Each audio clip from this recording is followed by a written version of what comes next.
салом тамошобинони гиромӣ, хулосаи хабарҳои муҳими 30 октябри тоҷикистонро аз пойгоҳи хабарӣ бомдод бароятон пешкаш мекунем.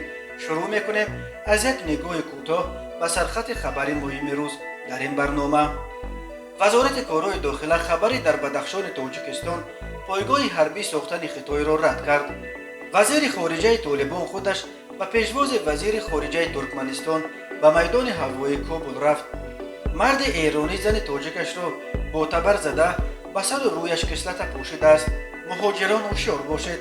дар Москва маҳдудиятҳои шадид ҷорӣ карданд. ҳалокати пирамарди 75-сола дар зери чархи мошин дар Хуҷанд. пулчинаки маршруткаи рақами 28 барои рафтори дағалона 5 шабона рӯз ҳабс шуд. ва акнун тафсилоти хабарҳо. вазорати корҳои дохилии Тоҷикистон дар як баёнияи вижа ки шаби 29 октябр дар сомонаи расмияш нашр шуд, изҳор дошт ки маълумот дар бораи он ки гӯё дар қаламрави Тоҷикистон пойгоҳи ҳарбии Хитой бунёд мешавад ба ҳақиқат мувофиқ нест ва масъалаи мазкур дар рӯзномаи муносибатҳои дуҷониба гузошта нашудааст.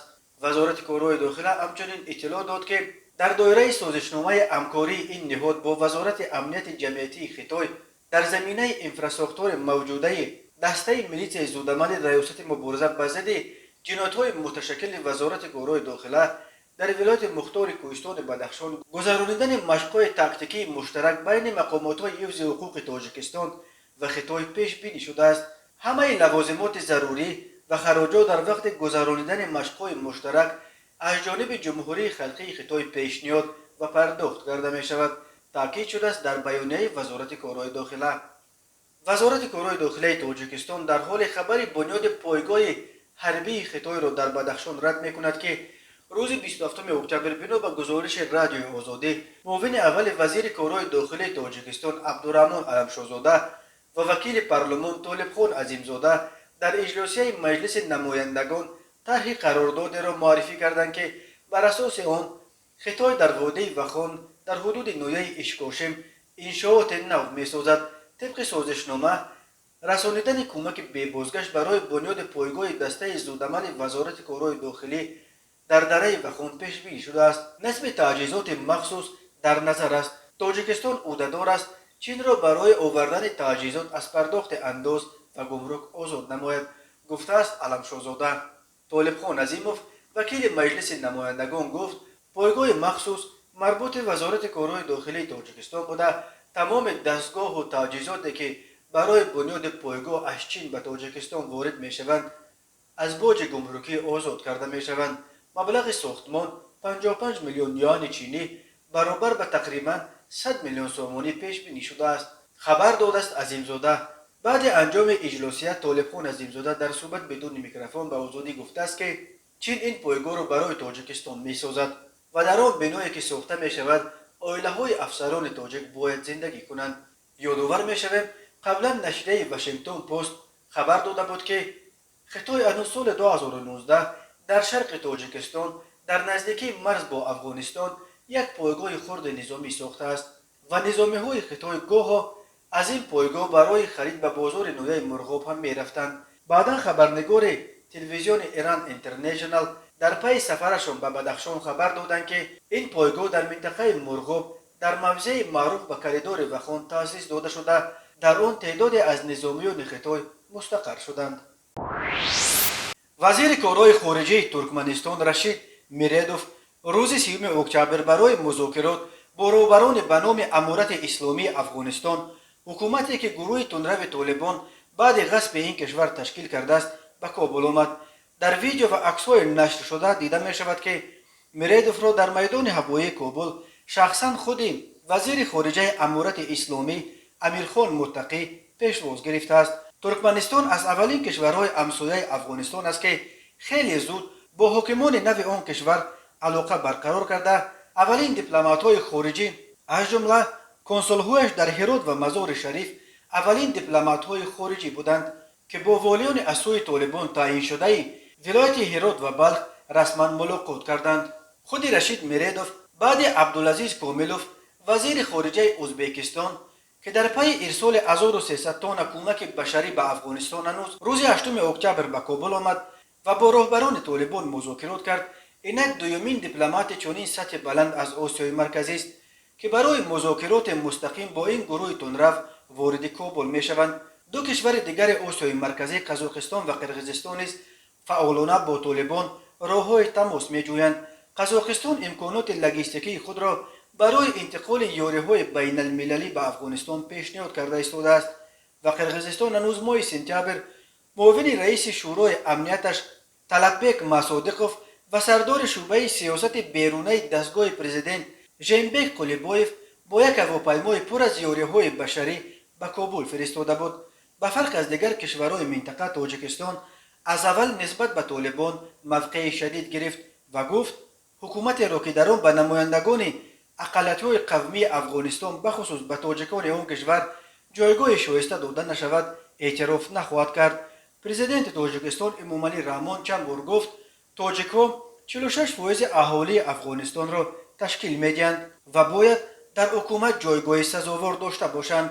امامعلی رحمان همچنین به صورت آشکارا از جبهه مقاومت ملی افغانستان که تحت رهبری احمد مسعود به ضد طالبان می‌جنگد طرفداری می‌کند و پاکستان حامی اساسی طالبان را به برگزاری مذاکرات بین طالبان و تاجیک‌های افغانستان در شهر دوشنبه متقاعد کرد. پرزیدنت تاجیکستان همین طور طالبان را اقدار می‌کند که افغانستان را دوباره به لانه تروریسم بین المللی تبدیل داده ایستادند. چنین موقع‌گیری‌های دوشنبه رهبران طالبان را عصبی کرده است. اخیراً طالبان تاجیکستان را در دخالت در کارهایش ایبدار کرده و گفت هر عملی عکس‌العملی دارد. یک نماینده طالبان حتی تهدید کرد که اگر جامعه بین المللی دخالت نکند ما تاجیکستان را در 24 ساعت تصرف خواهیم کرد. جنگ تهدیدها بین تاجیکستان و طالبان یک مدت به حد اوج گرفت که مسکو مجبور شد با اظهار نگرانی از این نمایش زور بازو هر دو جانب را به آرامی دعوت کند.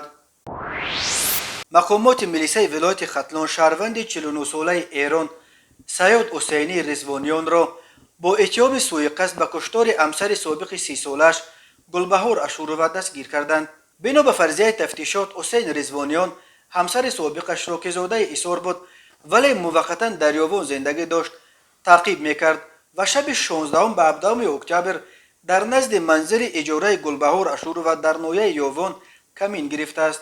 وقتی که همسر سابقش به خانه برمیگشت رضوانیان از کمین بیرون جاییده به سر روی این زن کسلته پوشیده است و همچنین با تبر او را از ناحیه سر و دیگر اعضای بدنش زخمی کرده است. گلبهار اشورova را با جراحت وزنین به بیمارستان بیماری‌های سوختگی شهر دوشنبه انتقال دادند. در جریان تفتیشات معاین کرده شد که گلبهار اشورova ماه اپریل سال جاری با شهروند ایران حسین رضوانیان که موقتا در محله 46 شهر دوشنبه زندگی میکرد عائله برپا کرده است ولی بعد چند آنها جدا شدند. با وجود جدا شدن رضوانیان پیوسته همسر سابقش را تعقیب میکرد. جبردیده گفته است که از دست این مرد روز نداشت و او را در هر کجایی که پیدا میکرد لطکوب و تهدید به کشتن میکرد.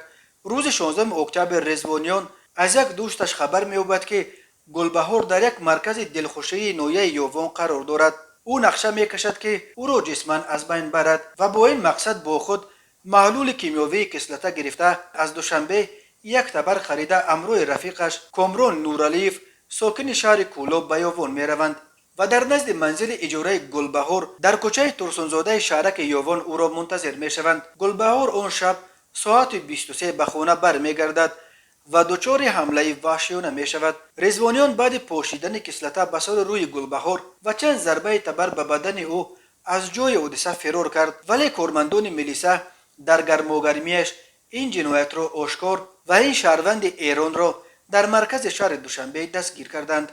رضوانیان حالا در حبس پیشکی قرار داشته دادستانی یاوان نسبت به او بر اساس قسم دوم ماده 104 کودکس جنایتی تاجیکستان با اتهام سوء قصد به کشتار با بیرحمی مخصوص پرونده جنایتی گشوده است. این بند قانون همچون مجازات از 15 تا 25 سال زندان و حتی حبس عمرباد پیش بینی میکند ولی حکم رضوانیان میتواند کمی سبکتر باشد چون که او به تعبیر حقوق شناسان نقشه از حیات محروم کردن جبردیده را تا آخر رسانیدن نتوانست. عاقل سنگوف ادوکات مدینه جوانزنی که همسر یکم مردی دوست داشتهش او را زده نیمکشت کرده است در صحبت با آزیا پلوس خبر داد که دادستانی نویه 32 این پرونده را برای سنجش دوباره برگردانیده است. سنگوف گفت تا حال به ضد گمانبر شونده اساسی عزیزه یگان پرونده جنایتی کشوده نشده است. به گفته وی سنجش پرونده را شعبه وزارت کارهای داخلی 32 به دوش داشت که کشودن پرونده را در رابطه با این قضیه رد کرد. از بس که اعمال او بر اساس ماده رسانیدن آسیب وزنین به سلامتی جمع و بست میشد و این ماده به قانون عفو اخیر می درآید، اول کشودن پرونده را رد کردند، ولی پروکراتور نویه سینو با این قرار راضی نشد و آن را همچون قرار بی اساس بیکار کرد و مواد جمع شده را برای سنجش دوباره فرستاد. خبر داده است عاقل سنگوف. ادوکات افزوده است که حالت قضیه نشان میدهد که عزیزه در این کار تنها نبود. امیدواریم که این مسئله به طور پرره و ابجکتیوی بررسی شده در رابطه با آن قرار قانونی قبول خواهد شد. چند روز باز در سگمنت تاجیکی شبکه‌های اجتماعی یک موضوع اساسی بحث مردم زن دوم یک کارمند بلندپایه شرکت میگافون را زده نیمکش کردن زن یکم این آدم است. فعالان جامعه شهروندی از مقامات طلب دارند که به این قضیه دخالت کرده نفران گناهکار در این جنایت وحشیانه را به جوابگری بکشانند. تماشابینان عزیز، یادآور می‌شویم خلاصه مهمترین اخبار تاجیکستان را از پایگاه خبری بامداد تماشا دارید. برنامه را ادامه می‌دهیم. در یک شبانه روز اخیر در روسیه باز بیش از 40,000 حالت نو گرفتارشوی شهروندان به کرونا ویروس و 1160 حالت مرگ ساکنان از این ویروس قتل ثبت شده است. اینک چند روز باز پای هم هر روز در روسیه بیش از 40,000 نفر گرفتار کرونا ویروس می شوند و هر روز درباره مرگ تا 1000 نفر از این ویروس گزارش به دست می رسد. وضعیت در واقع نگران کننده پاندمی مقامات شهرداری مسکو را مجبور کرد که از 28 اکتبر تا 7 نوامبر برای قریب 2 هفته در پایتخت روسیه دیگر باره لاکداون یعنی حد اکثر محدودیت ها را جاری کند. این محدودیت ها طبعا برای مهاجران تاجیک که 10,000 آنها در شهر و ولایت مسکو کار و زندگی میکنند نیز تاثیر میرساند. نمایندگی وزارت مهنت، مهاجرت و شغل اهالی جمهوری تاجیکستان در روسیه به اطلاع مهاجران مهنتی میرساند که از سحنه 28 اکتبر تا 7 نوامبر سال 2021 محدودیت ها در قلمرو شهر مسکو جاری کرده شده. در دوره محدودیت ها طربخانه ها، قهوه‌خانه، تالارهای ورزش، باغ حیوانات، حمام، باغ و گلگشت ها، کاشانه اوست، سرتراشخانه، مرکزهای سودا، کینوتئاترها، تئاتر، تالارهای فرهنگی، سیرک، بازارها ترتیب کارهای خویش را عوض نموده محدودیت‌های کاری جاری می‌نماید. در بزرگترین فروشگاه‌های شهر مسکو با استثنای فود سیتی نیز موقتا محدودیت‌ها جاری کرده می‌شود. در فروشگاه‌های مسکو، صدوات، تیوپلستان، یوژنی وروتا محدودیت‌ها پورا جاری کرده شده. تنها منطقه‌های فروش خوراکواری اجازه فعالیت دارد. فعلا در ساختمان‌های شهر مسکو محدودیت‌های کاری جاری کرده نشده است و تنها رعایت قاعده‌های بهداشتی ضمن فعالیت کاری و رفت و آمد به جای کار پرزور کرده می شود. در دوره محدودیت‌ها در شهر مسکو داروخانه‌ها، بیمارخانه، کلینیک‌ها، بنگاه‌های طبی، مرکزهای خدمت رسانی بانکی، مرکزهای فروش خوراکواری فعالیت نموده. طربخانه، آشخانه، قهوه‌خانه‌ها و فودکورت‌ها تنها شعبه خدمت رسانی دسترس نمایی فعالیت می‌نماید.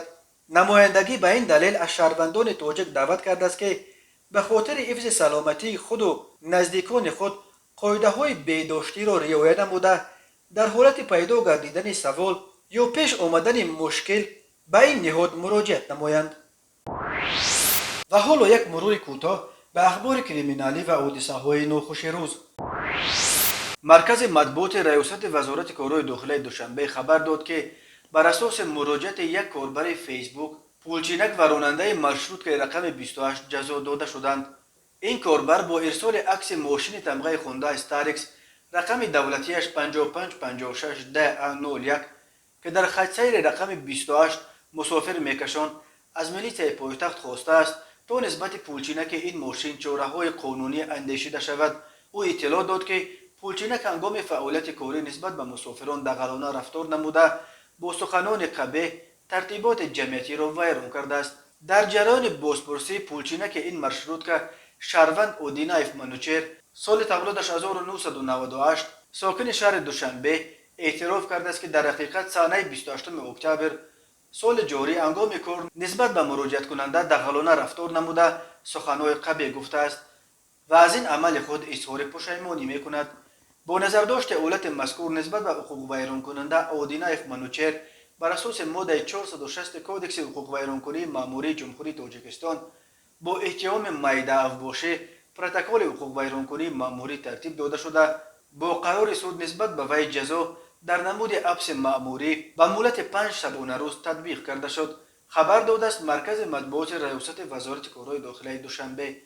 راننده ماشین باشد برای غیر قانونی به اجازت مقامات وکالتدار دولتی به خدمت رسانی مسافرکشانی مشغول شدند بر اساس ماده 510 کودکس حقوق ویرانکنی ماموری جمهوری تاجیکستان جریمه بسته شد. روز 29 اکتبر تقریبا ساعت 12:30 راننده автомашین تمغه اوپل زفیره خالقوف ولی جان علیویچ سال تولدش 1986 ساکن شهر خوجند هنگام حرکت در راه ماشینگرد خیابان رفت حاجیف از عهده اداره واسطه نقلیات نبرآمده پیادهگرد غفوروف عبدالرسول سال تولدش 1946 ساکن ناحیه دوشتیج را پخش نموده است. در نتیجه پیادهگرد غفوروف جراحت وزن جسمانی برداشته در بیمارخانه به هلاکت رسیده است. از روی این حادثه تفتیشات ادامه دارد. در هفته جاری درباره 2 صدمه پرقربانی دیگر در راههای تاجیکستان گزارش شده بود. از جمله 27 اکتبر در حدود دهه دوستی نویه 8 بر اثر برخورد 2 ماشین لکسوس و اوپل که هر دو راننده‌اش از شهر شیدان بودند 3 نفر از جمله یک کودک شیرمک به هلاکت رسیده، یک کودک 5 ساله جراحت برداشت. همه قربانیان راننده و مسافر اوپل بودند. همچنین روز 25 اکتبر نیز بر اثر برخورد 2 ماشین اوپل و مرسدس در راه دنغره لیوکند 4 نفر از جمله پدر و پسر از کولا به هلاکت رسیده، 4 نفر دیگر زخمی شده بود. هر سال بر اثر صدمه ها در راههای تاجیکستان 100 نفر هلاک یا مجروح می شوند. از جمله سال 2020 بر اثر صدمه ها در راههای تاجیکستان 375 نفر به هلاکت رسیده، بیش از 1200 نفر معیوب شدند. در نیمه اول سال 2021 در راههای تاجیکستان 151 نفر در صدمه های نقلیاتی جان باختند. تماشابینان عزیز و گرامی، این بود مرور به خلاصه چند خبر مهم امروز تاجیکستان. خبر و گزارش های بیشتر از تاجیکستان و درباره تاجیکستان و اطراف آن را در سامانه پایگاه خبری بامداد در این نشانه پیگیری نمایید: www.bomdad.com. خوش باشید.